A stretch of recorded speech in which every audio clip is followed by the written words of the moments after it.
Throughout my entire life, anytime I tell someone how great Dragon Ball is, I get the same question. What order should I watch the series in? There are so many different shows, it's so confusing. I've heard Dragon Ball Z Kai is like a reanimated worse version of Dragon Ball Z. Should I even watch it? Among other things. So today, I'm gonna go down the proper timeline to watch the Dragon Ball series, and then later on even slot some of the movies into it to give further clarity on the topic. For all intents and purposes, this is the correct order of every Dragon Ball show, and where to watch it. The first show any newcomer should always watch should be Dragon Ball. Don't listen to the people that say Dragon Ball should be skipped. They're stupid and only like Dragon Ball for the hair colors and stupid fights in Super. Those are fine, but they're not present in Dragon Ball, and honestly mostly out of Z. It was originally a gag manga turned into a more serious fighting action manga, but everything has its roots in Dragon Ball. You can watch this in a lot of places, but the best way to watch it besides the fan-made recolor and Japanese audio fix is Crunchyroll, but I'll warn you, it's really bad there. Mate Goku!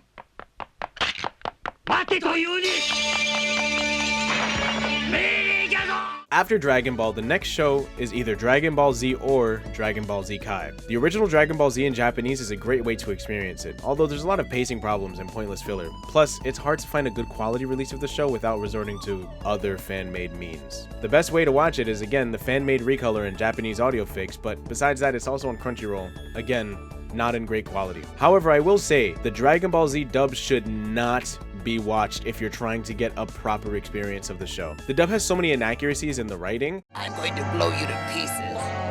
Just like that little bald guy. That little bald guy was my best friend. His name was Krillin. Yeah, how could I forget that? Now die! I'll just blast you into oblivion. Like I did that other Earthling. What other Earthling are you talking about? You mean Krillin, don't you? You'll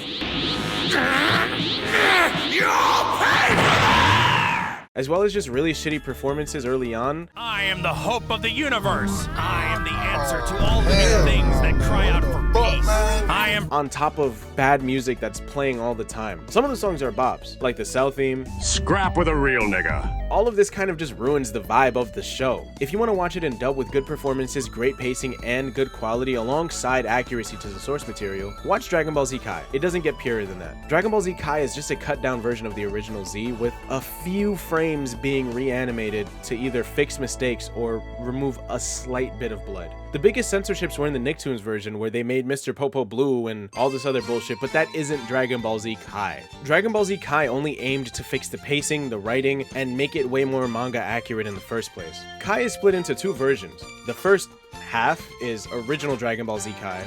This covers everything from Raditz up until the defeat of Perfect Cell. The next half is Dragon Ball Z Kai, the final chapters, which covers all of the Buu saga. The final chapters is in 16:9 for some reason, which kind of destroys the actual framing of the show, cutting off certain things, but also there's this disgusting green tint on the entire show that just looks awful. Both of these can be found on Hulu, although I wouldn't recommend the final chapters if fans hadn't done a recolor and audio fix for it. The first half of Dragon Ball Z Kai didn't really need all of that. After Dragon Ball Z Kai is pretty contentious. Technically, even if it isn't canon, you'd go into Dragon Ball GT. But there's a several year time skip at the end of the Buu saga before the last two episodes, so you should really watch Dragon Ball Daima after watching Dragon Ball Z. As of recording this video, Daima isn't finished, but it is technically the next chronologically, taking place only a few months after the Buu saga. You can watch this on Crunchyroll, Hulu, and even Netflix soon, for me. The next one is the special OVA, Yo! Son Goku and His Friends Return. This takes place 2 years after the defeat of Buu and isn't super important to the grand scheme, but it introduces Vegeta's little brother and is generally a good watch. There isn't really anywhere official to watch this besides just buying the movie yourself, so do with that what you will. After this is Dragon Ball Super. I hate Dragon Ball Super. Dragon Ball Super's first two arcs are a bit, controversial. They're each redone versions of two arguably better movies, although the anime versions do add a couple of things here and there in between. Plus, it's the current canon versions of these, although the anime doesn't have this scene. I will not let you destroy my world!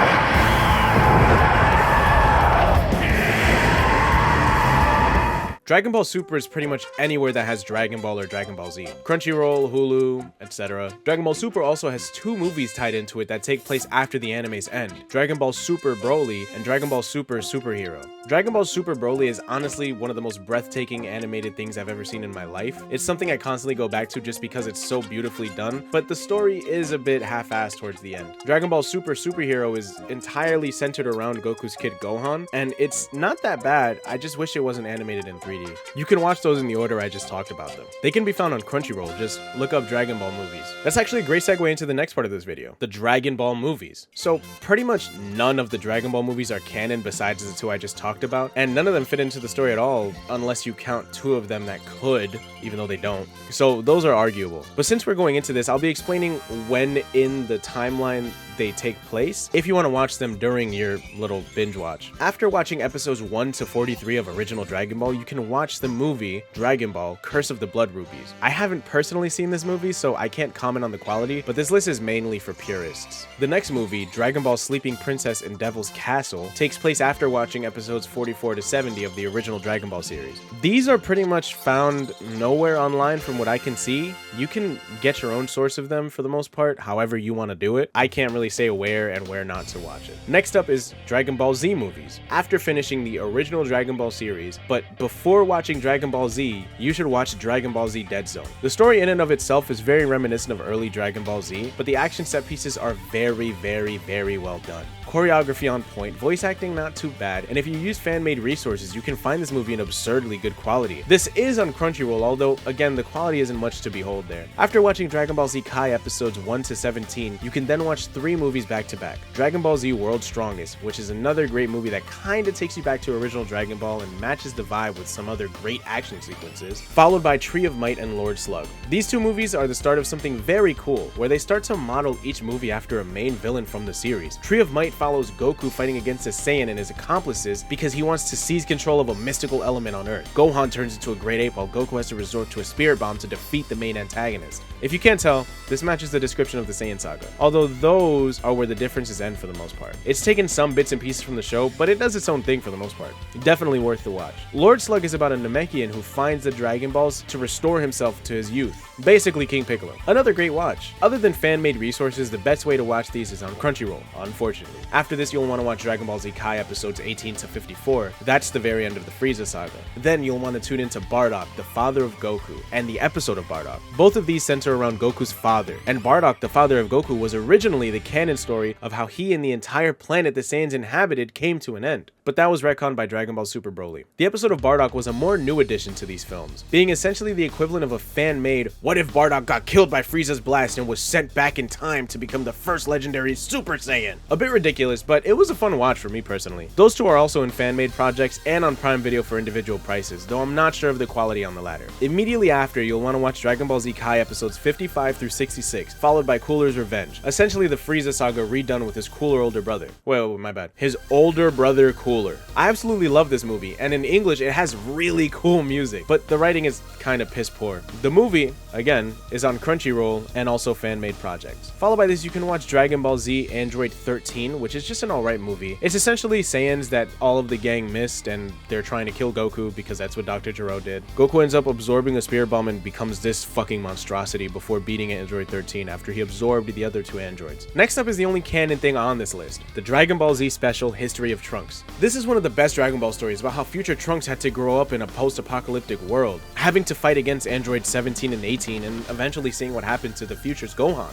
All 3 can be found in fan-made projects, but they're found separately on official releases. Dragon Ball Z, Revenge of Cooler, and Dragon Ball Z Android 13 are both found on Crunchyroll, but the History of Trunks is, from what I can tell, only on Amazon Prime Video, with its own pricing. Then you watch Dragon Ball Z Kai episodes 66 to 82, followed by watching Dragon Ball Z Broly the Legendary Super Saiyan, which is a fan-favorite movie. This was the official break of the rule about the movies being based on anime arcs, having Broly as the antagonist. Everyone knows this guy, but if you don't, then I recommend this movie. It's a great movie with a kinda stupid storyline, but just really fun to watch. The English dub also has some dope-ass rock music and some really, really good performances from Sean Schemmel as Goku. Vegeta, what are you waiting for?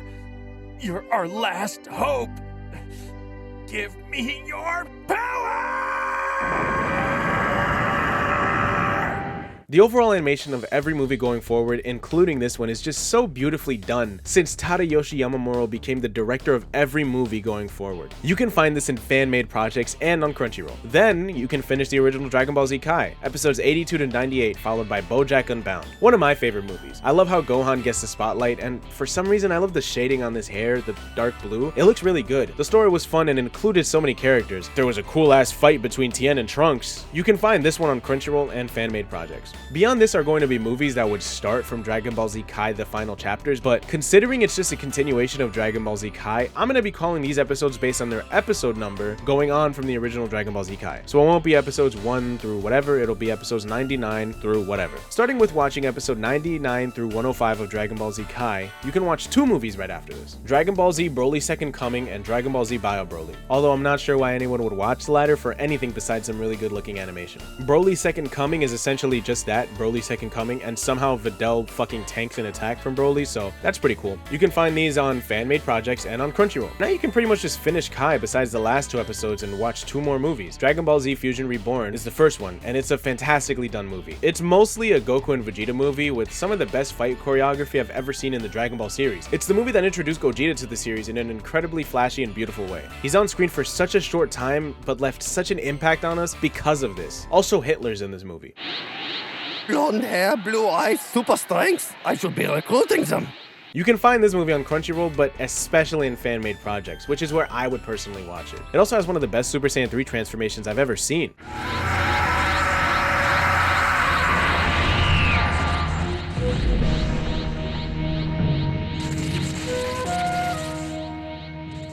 Then followed by this is Wrath of the Dragon, my first introduction to the Dragon Ball series. I was a little kid, probably only around 4 or 5, when I watched this movie with my brothers and their friends as a kid. And I was just so amazed by the final fight with Goku and Hirudegarn that I immediately watched all the episodes we had on VHS. The animation is superb and the final sequence is really cool. And the story is great up until the very end, where they have Goku beat Hirudegarn instead of Trunks. Besides that, it's honestly probably the best all-around Dragon Ball Z movie before Battle of Gods. Genuinely fantastic. You can find it on Crunchyroll, but I would recommend watching it via fan-made projects, whatever they may be. After this, you can watch the last 2 episodes of Dragon Ball Z Kai the final chapters. For the most part, everything beyond Dragon Ball Z Kai is canon to the series. Overall, Dragon Ball Z doesn't have to be as tricky as it may seem. If you follow the first few steps of the beginning of the video, you'll be fine. Although I can see how the mix-up arises as someone who doesn't know any of this. I've indulged in Dragon Ball content for literally as long as I can remember, so most of it is just stored in my brain. I'm essentially a Dragon Ball lexicon at this point. I'm not proud of that, but at least now I have some good use for it. I really hope you enjoyed the video. Making Dragon Ball videos is honestly really important to me because it's my favorite thing ever. If you did, please subscribe as it helps the channel a lot, and I'll be doing more Dragon Ball videos if you like this one. If you didn't, that's fine too. Anyway, love you.